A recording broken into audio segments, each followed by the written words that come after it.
दोस्तों, जैसा कि आपको पता है, मेरे चैनल पे हम लोग काफ़ी अलग-अलग सेक्टर स्पेसिफिक बातें करते हैं, इंडस्ट्रीज़ को कवर करते हैं, जो इंडस्ट्रीज़ आने वाले टाइम पे काफ़ी अच्छा कर सकती हैं, भविष्य में डिमांड देखने को मिल रही है, गवर्नमेंट का फोकस देखने को मिल रहा है, उसके अकॉर्डिंग हम अलग-अलग कंपनी के बारे में भी डिस्कस करते रहते हैं। तो अगर ब्रोकेज हाउस की बात करें, तो उनकी भी अगर रिसर्च रिपोर्ट देखोगे, तो कहीं न कहीं आपको ये भी पता चलेगा कि हमारा आने वाले टाइम पे फोकस क्या है। अगर हमारा फोकस अच्छी तरीके से स्टॉक में रहता है, इंडस्ट्रीज़ में रहता है, तो कहीं न कहीं हम अच्छी तरीके से मार्केट में इन्वेस्ट रह सकते हैं। और इस वीडियो में हम जो भी स्टॉक के बारे में डिस्कस करेंगे, उसमें मेरा कोई बाइंग और सेलिंग का रिकमेंडेशन नहीं होगा। ये वीडियो पूरी तरह से आपको एजुकेशन पर्पज़ के लिए देखने को मिलेगी। तो चलिए, अगर हम आगे बढ़ते हैं, तो देखिए, जैसा कि हम अलग-अलग सेक्टर को आइडेंटिफ़ाई करते हैं, मैंने पहले भी पावर सेक्टर, डिफेंस सेक्टर के बारे में डिस्कस किया है और मेरे ऐप में भी आप देखोगे, वहाँ पर हम डिफेंस सेक्टर, इंफ्रास्ट्रक्चर सेक्टर को, पावर सेक्टर को काफ़ी कवर करते हैं और वहाँ छोटी-छोटी कंपनी के बारे में डिस्कस करते हैं। अगर आप देखोगे यहाँ पे जेफरीज़ की बात करें तो उनकी एक्सपेक्टेशन के अकॉर्डिंग इन्होंने बेट लगाई है कि पावर और डिफेंस सेक्टर में काफ़ी अच्छी यहाँ पे ग्रोथ हो सकती है। एक्सपेक्टेशन इनकी क्या है कि स्टॉक जो है 55% तक यहाँ पर ग्रो कर सकते हैं। इन्होंने काफ़ी बड़ी-बड़ी कंपनी को लेकर के डिस्कस किया हुआ है, जिनको अगर आप देखोगे तो ये अलग-अलग सेक्टर की हैं। जैसे आप सीमेंस की बात करते हो, तो पावर डिस्ट्रीब्यूशन में इस कंपनी का काम देखने को मिल जाता है और भी अलग-अलग डाइवर्सिफाई सेक्टर हैं इनके। तो अगर आप देखोगे इनको लेकर के इन्होंने टारगेट भी दिया है, जिसको हम अभी आगे डिस्कस करेंगे।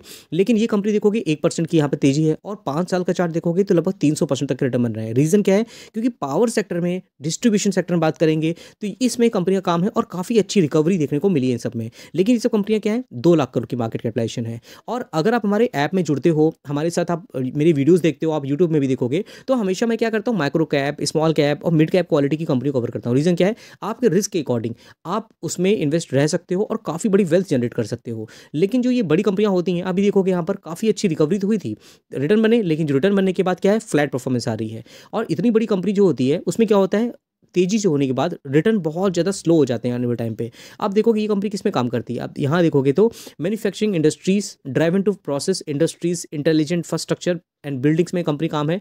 उसके अलावा आप देखोगे fossil fuels, oil and gas application में कंपनी काम है। Transmission and distribution electrical energy, इसमें भी कंपनी काम होता है for passenger and free transportation. उसके अलावा रेल व्हीकल्स होते हैं, इसमें भी कंपनी काम है, रेल ऑटोमेशन में कंपनी काम है, तो काफ़ी डाइवर्सिफाई इनका प्रोडक्ट देखने को मिल जाता है सेगमेंट वाइज। तो किसी वजह से क्या है, काफ़ी इसमें रिकवरी देखने को मिल रही है। तो आपने इस कंपनी को लिए रखा है, तो ज़रूर आपको लेकर के होल्ड करना चाहिए। बाकी ये कंपनी में लेकर के क्या उन्होंने टारगेट दिए हैं, उसको भी हम डिस्कस करने वाले हैं। डिफेंस सेक्टर की बात करते हैं तो हिंदुस्तान एरोनॉटिक्स, इसको लेकर के ये बहुत बुलिश हैं। जेफरीज़ की बात करें तो मेरा खुद का कोई रिकमेंडेशन नहीं है, ना ही मेरी मैं आपको कुछ बोल रहा हूँ कि आप इसमें बाई करो, सेल करो। जो उन्होंने न्यूज़ बताई उसके अकॉर्डिंग मैं आपको बता रहा हूँ कि हाँ, हिंदुस्तान एरोनॉटिक्स को लेकर के उन्होंने टारगेट दिया हुआ है और उन्होंने कहा है कि डिफेंस सेक्टर में जिस हिसाब से इसकी मोनोपोली देखने को मिलती है और भविष्य में जो गवर्नमेंट के डिसीजन हो सकते हैं, वो डिफेंस सेक्टर में काफ़ी अच्छे आ सकते हैं और उसमें ये सब स्टॉक हमें काफ़ी परफॉर्मेंस दिखा सकते हैं।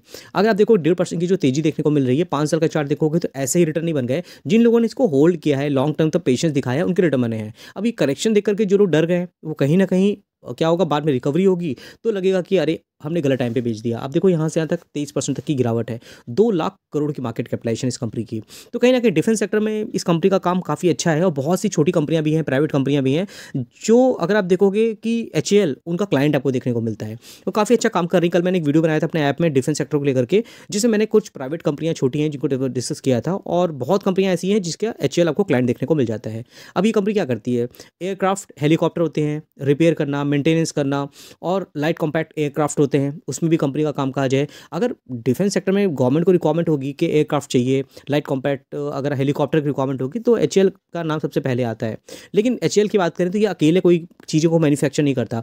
ये क्या करते हैं, अलग-अलग कंपनियाँ होती हैं, प्राइवेट कंपनियाँ होती हैं, उनको आउटसोर्स करते हैं, सब जगह से सामान आता है, उसके बाद यहाँ पे असेंबल किया जाता है। तो गवर्नमेंट की कंपनी है, कुछ ज़्यादा यहाँ पर फंडामेंटल इनकी देखने की जरूरत नहीं पड़ती। थर्मैक्स की बात करें दोस्तों, 4,000 करोड़ की मार्केट कैपिटलाइजेशन, ये कंपनी भी बहुत आउटस्टैंडिंग है, लेकिन डिपेंड करता है किस टाइम पे आपने इसको लेकर रखा है। 45,000 करोड़ की मार्केट कैपिटलाइजेशन है और बिजनेस वाइज काफ़ी अच्छी है। आप देखोगे यहाँ पर तो कंपनी किसमें काम करती है, देखिए एक तो क्लीन एनर्जी में कंपनी काम कर रही है, तो क्लीन एनर्जी में गवर्नमेंट का फोकस है, उसकी वजह से इसको और ज़्यादा बेनिफिट है। ये clean energy, environment, chemical sector में कंपनी काम है, पावर प्लांट होते हैं, हीट पंप्स होते हैं, सोलर इक्विपमेंट होते हैं, एयर पॉल्यूशन कंट्रोल इक्विपमेंट होता है, water and waste recycling plant होते हैं। तो देखो कि जितनी भी कैटेगरीज हैं, मैंने इसमें पहले इंडिविजुअल वीडियो बना कर रखा हुआ है।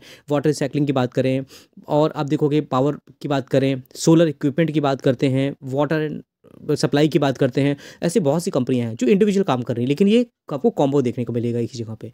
बाकी बिजनेस वाइज तो कंपनी काफ़ी अच्छी है। आप देखो प्रमोटर होल्डिंग, एफएसडीएस होल्डिंग बहुत है, पब्लिक होल्डिंग से 4 साढ़े 4% की देखने को मिल रही है, तो बहुत अच्छी कंपनी है। लेकिन पता नहीं क्यों प्राइस दे करके लोग इन्वेस्टमेंट करते हैं, तो इसे लगता है कि बहुत महंगी है, लेकिन आने वाले टाइम भी कंपनी और महंगी होगी, 6,000 में जाएगी, 7,000 8,000 जाएगी, तभी महंगी आपको लगेगी। फिर दोस्तों बात करते हैं एल की। एल काफ़ी भारी भरकम कंपनी है, 5,000 करोड़ की मार्केट कैपिटलाइजेशन है। अब इंफ्रास्ट्रक्चर सेक्टर में बात होती है तो कहीं ना कहीं बड़े बड़े जो ब्रोकरेज हाउस होते हैं वो इस कंपनी को सबसे प्रायोरिटी में रखते हैं। क्यों? क्योंकि पैसा सेफ रहता है। अब इस कंपनी में देखोगे 5 साल में कितने रिटर्न बन गए, 170%, बहुत रिटर्न बने हैं। आप इससे ये एक्सपेक्ट नहीं कर सकते हो कंपनी आपको 400% रिटर्न बना के दे दे। उसके लिए आपको कहीं ना कहीं micro cap, nano cap company जाना पड़ेगा। और मेरा दोस्तों एक व्हाट्सएप चैनल भी है जिसका लिंक मैंने डिस्क्रिप्शन बॉक्स में दे दिया है। वहाँ पर डूइंग द मार्केट बहुत से अपडेट होते हैं, बोनस, डिविडेंड, स्प्लिट, कंपनी को जो ऑर्डर मिल रहे होते हैं, सब कुछ मैं कोई बेसिस पे डाल देता हूँ, जिससे आपको इन्फॉर्मेशन मिलती है तो आप डिसीजन भी ले सकते हो। बाकी मेरा एक एप्लीकेशन भी है, ऐप भी है, जिसमें मैं माइक्रो कैप, स्मॉल कैप कंपनियाँ और बहुत सी की स्टडीज़ होती है, मैं डालता रहता हूँ। उसका लिंक आपको मेरे व्हाट्सएप चैनल पे मिल जाएगा, तो आप जाकर उसको ज्वाइन कर सकते हो। तो दोस्तों ये तो था कंपनी के बारे में। अब जेफरीज के अकॉर्डिंग ये सब कंपनियों को लेकर के उन्होंने टारगेट क्या दिया हुआ है, तो अगर आप देखोगे यहाँ पर तो उन्होंने कुछ इंपॉर्टेंट बात बताई, जैसे एचएएल की बात करें, थर्मैक्स है, लार्सन टर्बो की बात करते हैं, तो टॉप स्टॉक पिक दिया उन्होंने। और एचएएल को लेकर उन्होंने कहा है कि इसमें बाइंग का रिकमेंडेशन है और 5,500 तक के स्टॉक जाता हुआ दिख सकता है। और थर्मैक्स की बात करते हैं तो उन्होंने कहा है कि ये स्टॉक आने वाले टाइम पे 6,100 के प्राइस तक जा सकता है। तो दो कंपनी बारे में उन्होंने बोला है, कोई कंपनियों में पोटेंशियल हम इनको काफ़ी ज़्यादा अच्छा देखने को मिल जाता है। एल की बात करें, इन्होंने बाइंग का रिकमेंडेशन दिया और इसका जो प्राइस दिया हुआ है 4,600 तक का इन्होंने टारगेट दिया हुआ है। तो चलिए वन बाई वन अगर देखते हैं तो एचएएल को प्राइस इन्होंने दिया हुआ है 5,500 का टारगेट। तो एचएएल अभी इस टाइम किस प्राइस में है, तो अगर हम देखें यहाँ पर तो 4,200 के प्राइस में है। और अगर हम बात करते हैं थर्मैक्स का तो 6,100 का प्राइस दिया है, उन्होंने टारगेट दिया है, तो अभी 4,000 के प्राइस में है।